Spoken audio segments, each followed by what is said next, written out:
coming to the show tonight. My name is Valerie Neese, and I'm going to talk with you about commitment. If you want to know the quickest way to say that you're afraid of commitment, text somebody the word okay. If you're getting texts like this, if you're getting text responses from somebody and they don't have the time to add the A and the Y, they are never going to have enough time for you. So ever since I was a little girl, I have wanted to fall in love and be in a committed relationship. Or at least that's what I think I want. I don't know where I got that idea, if society has told me, or Disney films, or what. One thing I do know for sure that I want is that dual income, no kid lifestyle. I'm all about that dink life, you guys. Yeah, I live in a condo and I share walls with neighbors and I hear them all the time and it's not ideal.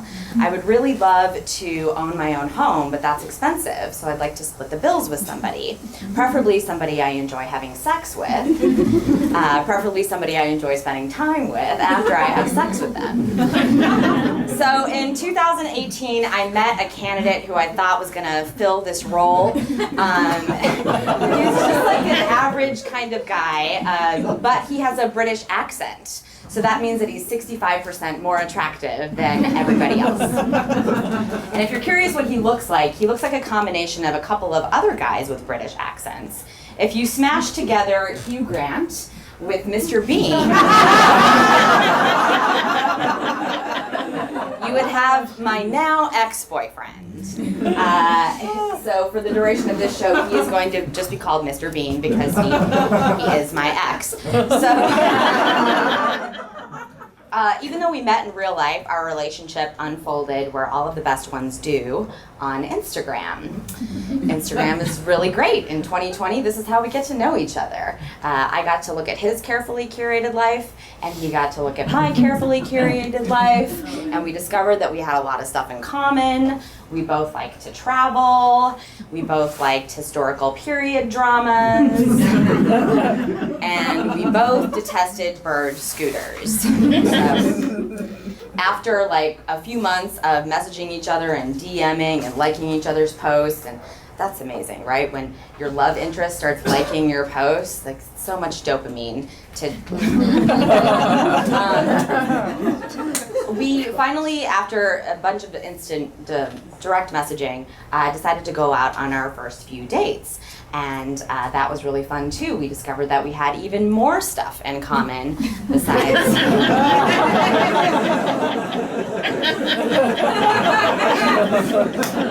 So our first few dates were pretty exciting. We went out to dinner a lot. We ate a lot of barbecue. The reason why we were eating barbecue is because I was very anemic at the time and I was dizzy because I had really heavy periods, which I talked with Mr. Bean about on our first date. And the reason I talked about this on our first date is because Mr. Bean is a woke feminist. And that is not a joke. Like, he actually truly is a woke feminist. He's a very good guy. He contributes to Planned Parenthood on a monthly basis, which made my heart pitter-patter. So on our fifth date, the day of our fifth date, we were going out to dinner that night, and I went to the doctor earlier that day to finally figure out why my periods were so heavy. And my doctor informed me that my uterus was filled with fibroids and the best course of action was going to be to have a hysterectomy. And I know what you're thinking. I thought I was here to see a show about commitment, and now I've heard this woman talk about hysterectomies and uteruses. Don't worry, that is a whole other one-woman show called Good Uteriddance.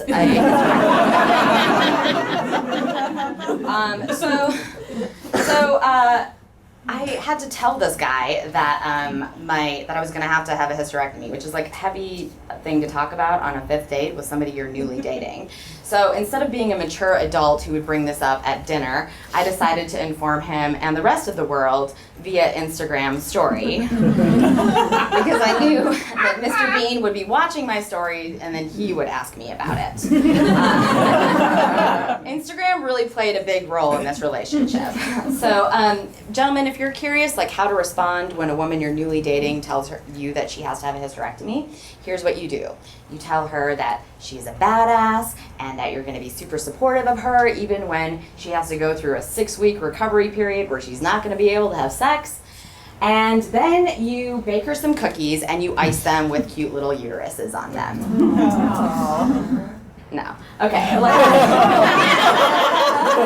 didn't actually buy these cookies, he didn't actually bake these cookies. He bought them, but he's got a British accent, so it's still like, yay. So around this time, I really started to fall for Mr. Bean because he was so supportive and attentive to me during this time that was kind of traumatic. And I think I actually fell in love with Mr. Bean around this time. But I didn't want to tell him that because even though I'm a feminist, I really think the man should say it first. So our relationship went along really well. This is the lovely period. Everything is going well for about 5 to 6 months. And then I start to notice that Mr. Bean is pulling away. And I'm not really sure why. Like, what's going on? Is there another woman? Is there another man? What could it be? It turns out to be even worse than both of those things. It was competitive Latin dance.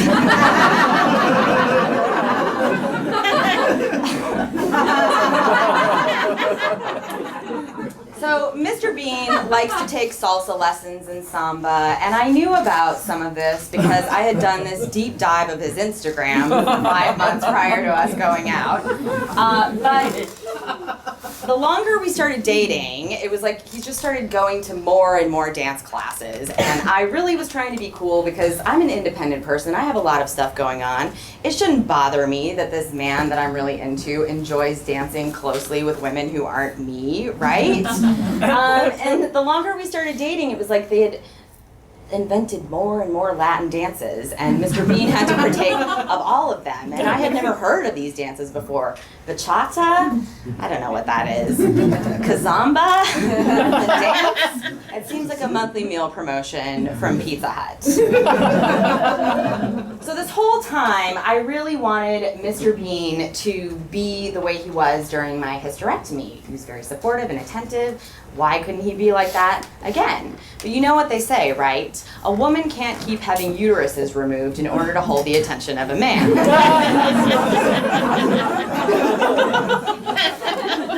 So instead I did what any woman would do and what all women do. I started to read a lot of self-help books. And one book in particular I found to be very helpful. I read it all in one night because it really sounded like it had me and Mr. Bean pegged for who we were.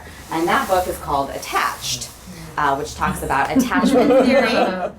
And there are, according to this book, 3 different attachment styles that are all kind of based on how we're treated as children. That's how we show up as adults in our romantic relationships, which is really unfortunate, right? All it comes down to is your first three years of life. So there are 3 different types of attachment styles. The first type of attachment style, which is the most ideal attachment style, is securely attached. Securely attached people have their needs met by their caretakers when they're little kids, and so when they grow up, they have these healthy relationships and they turn into Tom Hanks and Rita Wilson. And then there are avoidantly attached people.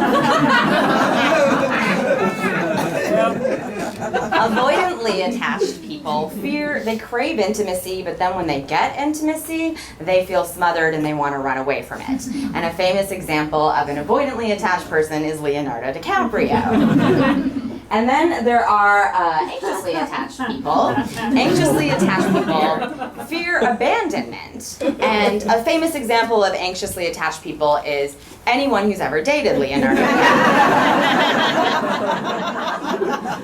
As well as yours truly. I am an anxiously attached person, especially in this relationship with Mr. Bean. And he is avoidantly attached.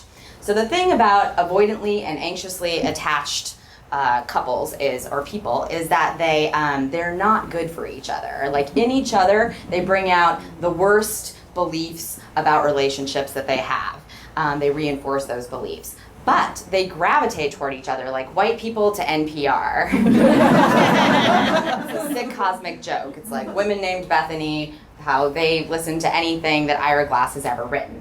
So there are lots of examples in celebrity culture of famous, anxious, and avoidantly attached couples.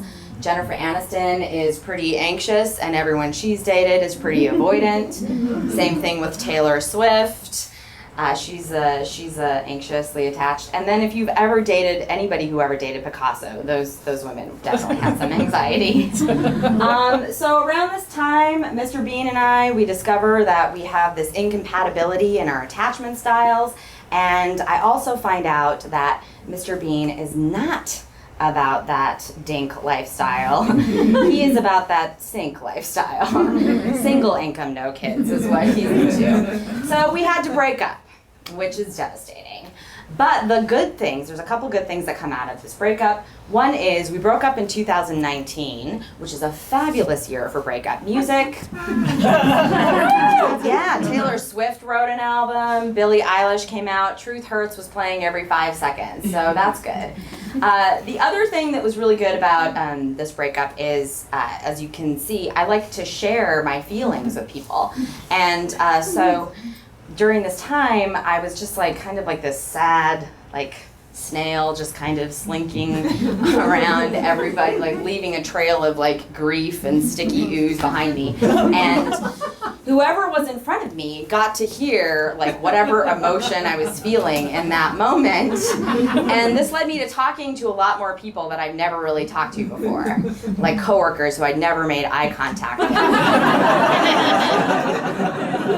I would tell them how I was feeling, and then I got to hear about their divorce, and they suddenly became a human being to me, and like I could see their vulnerability, and like the guy who I order from Juice Land, now he hugs me. And I really, really think that I helped this woman in line in front of me at Half Price Books when I told her that she should also probably read Attached.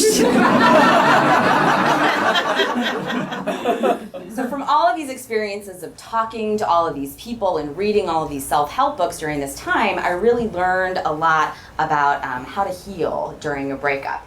And one of the things that they tell you to do, the breakup experts, the Juice Land people that I was talking to, they tell you to say affirmations. So I started waking up every morning and looking in the mirror and saying things like, Valerie, I love you. Valerie, I approve of you. Valerie, you have excellent taste in podcasts. And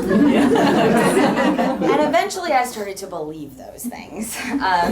I also did a lot of retail therapy. I treated myself, and I spent a lot of money. During the first week of the breakup, I spent $400 on chakra sprays and crystals.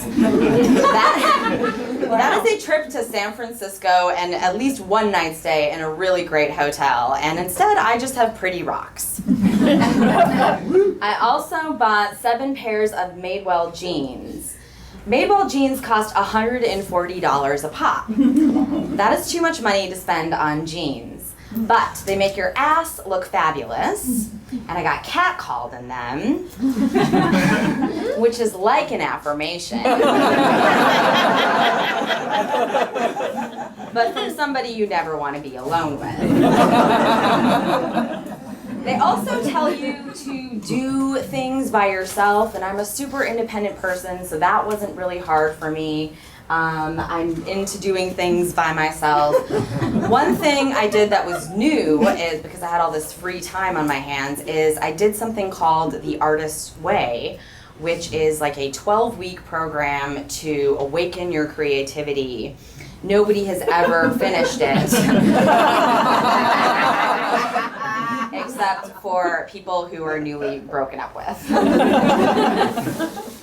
They also tell you to take a solo trip, and I love to travel,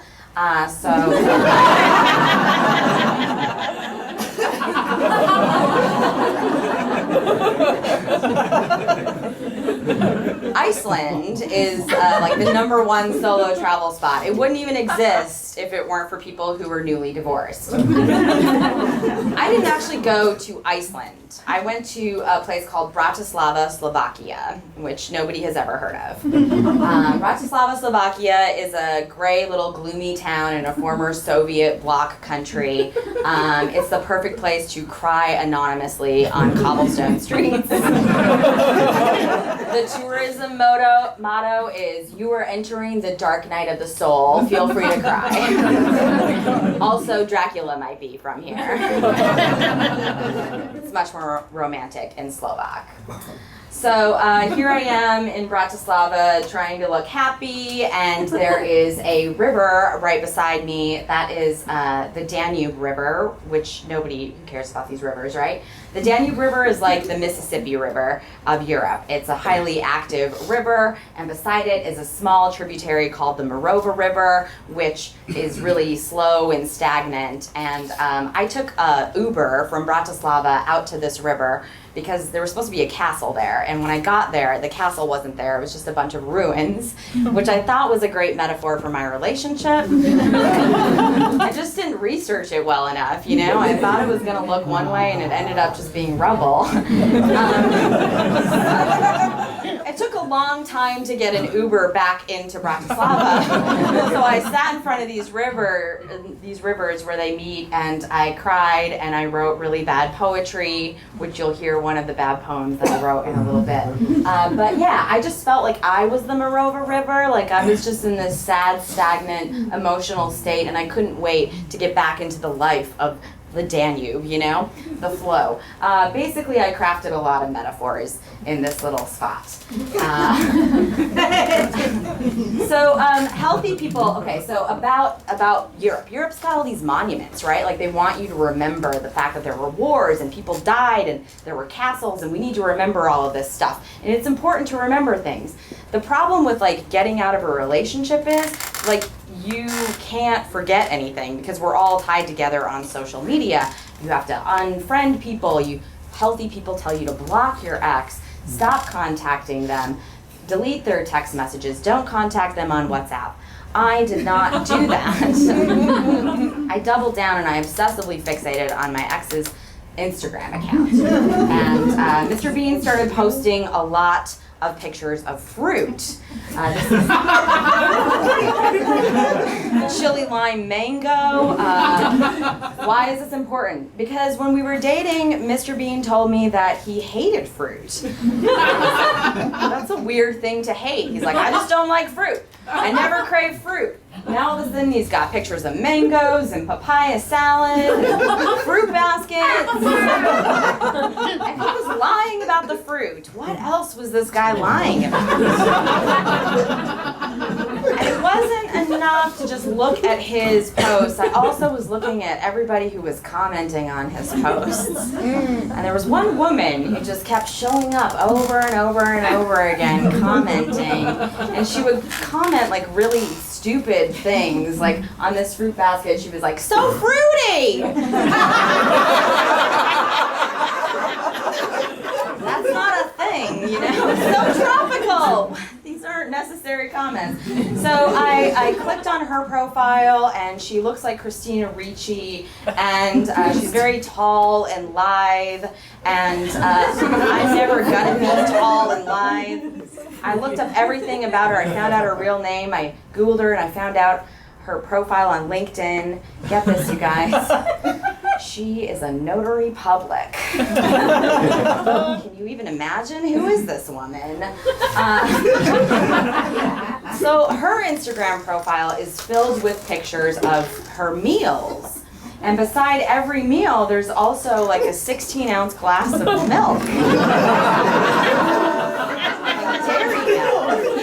Which is so strange to me. Like, who drinks milk? Like, it's not like she's eating this with chocolate cake or cookies. She's eating it with a zucchini salad. I don't get this at all. It's like she's an alien, and when she came to planet Earth, she saw a billboard that said "Got Milk," and she was like, "Okay, I just gotta continue." Glasses of milk. And I'm so catty and evil and wrong, right, for criticizing this woman who's just trying to build bone mass. You know? I'm like bitter and probably gonna get osteoporosis. Please know that I feel devastated, and I think that this woman is going to be the next woman who my ex dates, and that he's going to turn into this different person who's suddenly more emotionally available and able to commit to her in ways he couldn't with me. So that is how I've justified my shitty Insta-stalking behavior. So I didn't just look at like the comments. I really wanted to also look at the profiles of these women who were commenting on my ex's posts. I also wanted to watch his Instagram stories. But you can't watch Instagram stories without a person seeing that you've watched them. So I had to create a whole other persona. I believe it's called a fake Finsta, I believe is what the kids are calling it. So I chose a persona that is the opposite of me. I'm a neurotic, fearful woman, so I chose a relaxed surfer guy.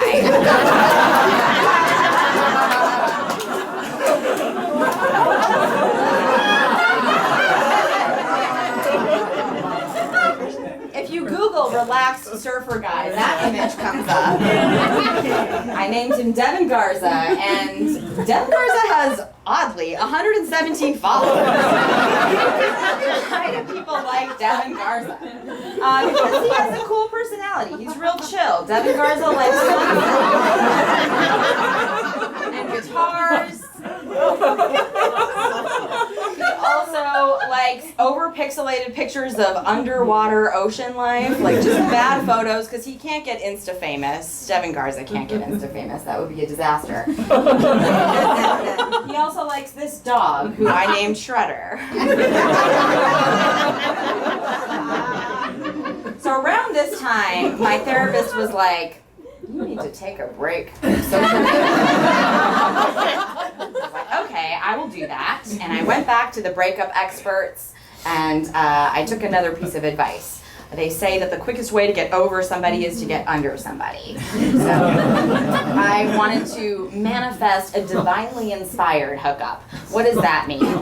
It means that I would like ask the universe, like, if somebody's supposed to be in my life to help me forget Mr. Bean, just put him here in front of me, because I'm too depressed. Like I cannot make any effort in finding somebody to hook up with. And I took a page out of Elizabeth Gilbert's famous breakup memoir, Eat, Pray, Rebound with a Sexy Barista. So that was a fun 4 weeks, and the Sexy Barista, until the end of it, actually told me that, get this, I was emotionally unavailable. So the guy that I'm rebounding to get over somebody who's emotionally available tells me that I am. And I'm like, what could have given you this idea, Sexy Barista? Is it the fact that I didn't actually program your name into my phone? And Apple just had to guess. Maybe this is smart. Sounds like a rom-com coming to Netflix this fall. Maybe Mark. Maybe not. Or did it have something to do with the fact that I asked the Sexy Barista if he wanted to have a threesome with me and my ex? Which is something I did have a conversation about. He said he was into it, but then it didn't happen. Yet. So throughout these months of like trying to get over my ex and taking all of this advice, I learned a lot about myself and about healing. And one of the things I learned is that I'm way more into polyamory than I thought I was. Beyond the threesome stuff, towards the end of my relationship with Mr. Bean, there were just a lot of us in the bedroom at the end. Me, him, and our wounded inner children.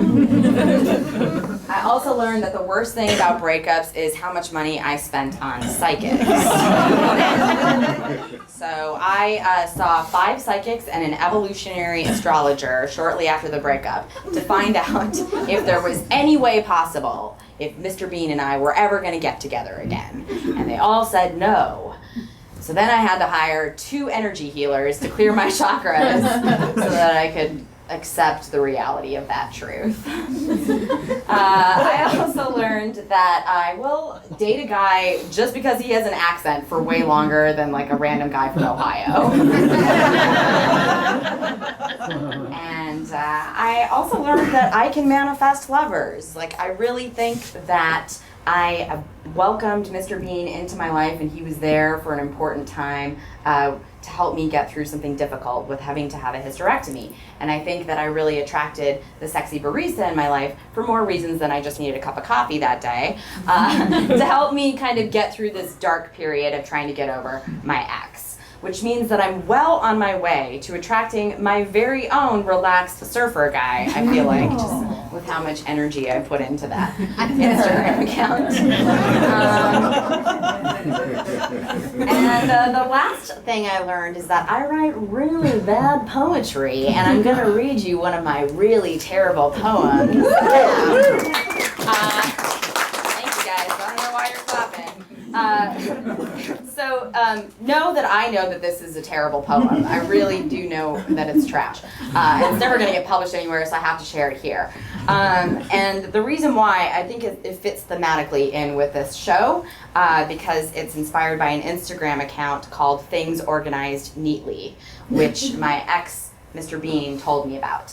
Things Organized Neatly is what it says it is. It's like just pictures of pretty things like silverware arranged by height. Mm-hmm. And it's a nice palate cleanser from when you've been Insta-stalking a bunch of women who you think are going to date your ex.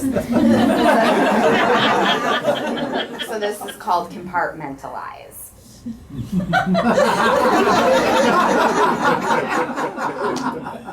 So bad. Compartmentalize. You tell me about the Instagram account, Things Organized Neatly. Office supplies arranged by color. Fall flowers lined up by height, like an elementary school group photo. It's one of your favorite artsy accounts, and when I scroll through it, I too find the images appealing. OCD grouped cookware, Roy G. Biv sorted cell phones. I envy you. Like the Instagram post of ombre slices of toast, you arrange each of your emotions with precision. Store them away in a library card catalog so that intimacy and anger and vulnerability never meet. Drawers that easily slide shut. A love fit for the Container Store.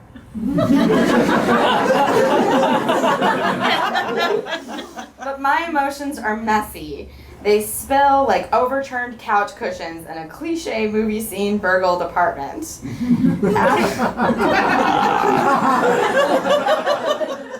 After you're gone, I hold them simultaneously. Rage and longing and sometimes something near grace. While I imagine you filed us somewhere between almost and fear.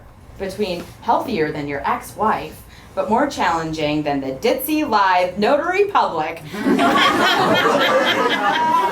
I predict you'll rebound with. The woman who posts pictures of her perfectly placed plates of spaghetti squash and 16-ounce glasses of milk. Tidy and easy. So, yes.